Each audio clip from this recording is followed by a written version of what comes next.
ప్రస్తుతం భారతదేశంలో burning issue ఏదైనా ఉందంటే దేశీయ విమాన ప్రయాణాలు. భారతదేశ ప్రభుత్వం, నరేంద్ర మోడీ గారి ప్రభుత్వం సిగ్గుతో తలదించుకోవాల్సినటువంటి పరిస్థితి. జటిలమైన సమస్యగా చేసి భారతదేశ వ్యాప్తంగా విమానాల్లో ప్రయాణించే ప్రయాణికులకు తీవ్రమైనటువంటి అసౌకర్యాలకు కారణమైంది ప్రభుత్వం. ఇందులో మనం బాధపడాల్సింది, సిగ్గుపడాల్సినది ఏంటంటే ఆ విమాన శాఖకు మంత్రి ఈ తెలుగువాడు కావడం. తెలుగుదేశం పార్టీకి సంబంధించిన వ్యక్తి రామ్మోహన్ నాయుడు మంత్రిగా ఉండడం, మన తెలుగువాడు కావడం చాలా సిగ్గుపడాల్సిన అంశం. తెలుగువారి మర్యాద, పరువు భారతదేశ వ్యాప్తంతో పాటు ప్రపంచ దేశాలు, అన్ని దేశాల్లో కూడా ఆ మర్యాదను, ఆ పరువును మనం పోగొట్టుకున్నాం. ఒక తెలుగువాడు విమాన శాఖకు మంత్రి అయి ఉండి ఇంత ఘోరమైనటువంటి తప్పిదానికి కారణమవుతారా అని చెప్పి, ఇది ప్రజలందరూ కూడా బాగా గమనించాల్సిన అంశం ఏంటంటే గన ఈ తప్పుకు కారణం ఏంది అంటే, ఒక సంస్థకే 70% విమానాలు నడిపే అర్హతను కల్పించడం. ఇండిగో సంస్థకు మాత్రమే దాదాపుగా 60 నుంచి 70% విమానాలు వాళ్ళే నడుపుతున్నారు, దేశీయ విమానాలు భారతదేశ వ్యాప్తంగా. ఒక రాష్ట్రం నుంచి మరొక రాష్ట్రానికి అంతా. ఒక 30%, 40% మాత్రమే టాటా కంపెనీలో మరొకటో నడుపుతూ ఉన్నాయి. ఈ ప్రైవేటు పరం చేయడం వలన ఎంత అసౌకర్యం ఏర్పడిందో ఒకసారి గమనించండి ప్రజలారా. ప్రభుత్వం విమానాలను నడుపుతూ ఉంటే సమస్య లేదు, లేదా పలు సంస్థలకు ప్రభుత్వం గన అప్పజెప్పింటే గన ఇంత ఇబ్బంది లేదు. ప్రభుత్వం నడపకపోవడము, ఒక సంస్థకే 70% విమానాలు నడిపే పరిస్థితిని కల్పించడం వలన ఇండిగో సంస్థ ఈరోజు వాళ్ళు ఆడిందే ఆట, పాడిందే పాట. ఎంత అసౌకర్యానికి గురవుతున్నారంటే ఈరోజు 10 రోజులైంది ఇప్పటికి.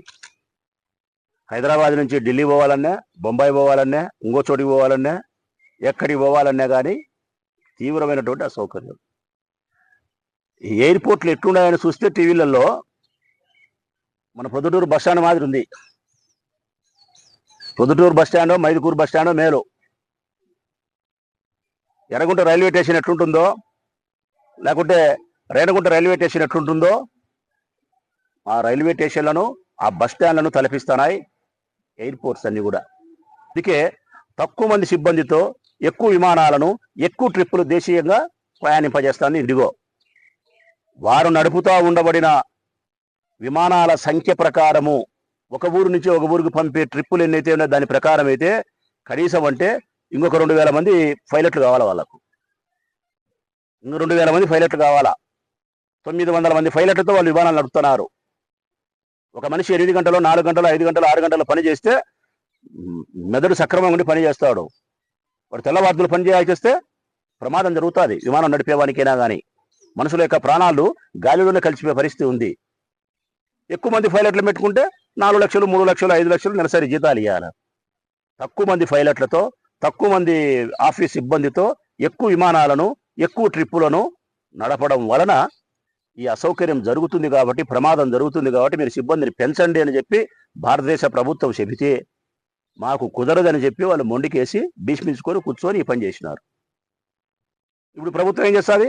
ఒక సంస్థకి అప్పచెప్పడం, ప్రైవేట్ సంస్థకి అప్పచెప్పడం వల్ల ఏమీ పీకలేక, సాధించలేక నోరు మూసుకొని ఉండి భారతదేశ వ్యాప్తంగా ప్రజలకు అసౌకర్యం కలిగించి ప్రపంచ దేశాలలో భారతదేశం యొక్క విమాన శాఖ యొక్క పరువును, మర్యాదను తీసి ఆ మూల గుచ్చబెట్టింది.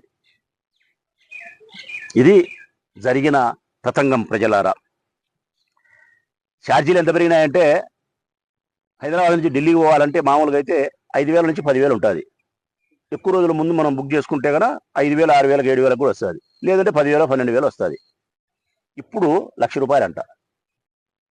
ఆంధ్రప్రదేశ్లో మెడికల్ కాలేజీలు ప్రైవేటు పరం చేసే కూడా ఇట్టనే ఉంటుంది. సేమ్ ఇట్టనే ఉంటుంది. ఆడ కట్ చేస్తే ఇట్టనే. మెడికల్ కాలేజీలు ప్రైవేటు పరం చేస్తే ఈడ కూడా ఢిల్లీకి పోయేదానికి ₹1,00,000 టికెట్ పెట్టినట్టు మెడికల్ సీటుకు ₹1,00,00,000 పెట్టాల్సిన పరిస్థితి వస్తుంది. ₹1,00,00,000. ఆడ ఎట్లయితే ఛార్జీలు పెరిగినాయో ఈడ సీటు యొక్క ధరలు అట్లే పెరుగుతాయి. ఆడెట్లయితే భద్రత లేదో ఈడ చదువుకు నాణ్యత ఉండదు. ప్రభుత్వం నడిపితే విద్యకు నాణ్యత ఉంటుంది. ప్రభుత్వం నడిపితే తక్కువ ఫీజులతో పిల్లలు విద్యావంతులవుతారు. ప్రభుత్వం నడిపితే సౌకర్యాలతో కూడిన విద్యార్థుల యొక్క చదువు సాగుతుంది. నారాయణకిస్తే ఆడ ఇండిగో సంస్థకి ఇచ్చినారు అన్ని, ఇక్కడ నారాయణ సంస్థకి ఇస్తారు. నారాయణ సంస్థకి ఇస్తే ఏం చేస్తాడు? ఆడ ₹1,00,000 ఢిల్లీ పెట్టినట్టు మెడికల్ సీట్ ₹1,00,00,000 పెడతాడు. తక్కువ మంది పైలట్లతో నడిపినట్టు తక్కువ మంది లక్షలతో తక్కువ మంది సిబ్బందితో వ్యాపారం చేస్తాడు. వ్యాపారం ద్రోహ చింతన. ఇంకా నారాయణ ఉద్దేశం అయితే డబల్ ద్రోహ చింతన. ఇదే కదా జగన్మోహన్ రెడ్డి చెప్పింది. ఇదే అయ్యా, విద్య దూరం అవుతుంది, వైద్యం పేదవారికి దూరం అవుతుంది, బడుగు బలహీన వర్గాల పేదరిక వర్గాలకు సంబంధించిన పిల్లల యొక్క కళ కలగానే మిగిలిపోతుంది డాక్టర్ కావాలనేది అని చెప్తే మా మాట వినాలే. కరెక్ట్గా ఇప్పుడు దేశ విమాన సౌకర్యాలకు సంబంధించి మెడికల్ కాలేజ్ సంబంధించి లింకు కరెక్ట్గా సరిపోతుంది.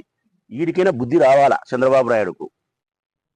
ఆడ ఇండిగో సంస్థకు మాత్రమే ప్రైవేటు పరం చేయడం వలన ఏ అసౌకర్యం ఏర్పడిందో ఈడ మెడికల్ కాలేజ్ నారాయణకో పుల్లయ్యకో సుబ్బయ్యకో ఇచ్చి ఇదే పరిస్థితి ఏర్పడుతుందిరా స్వామి.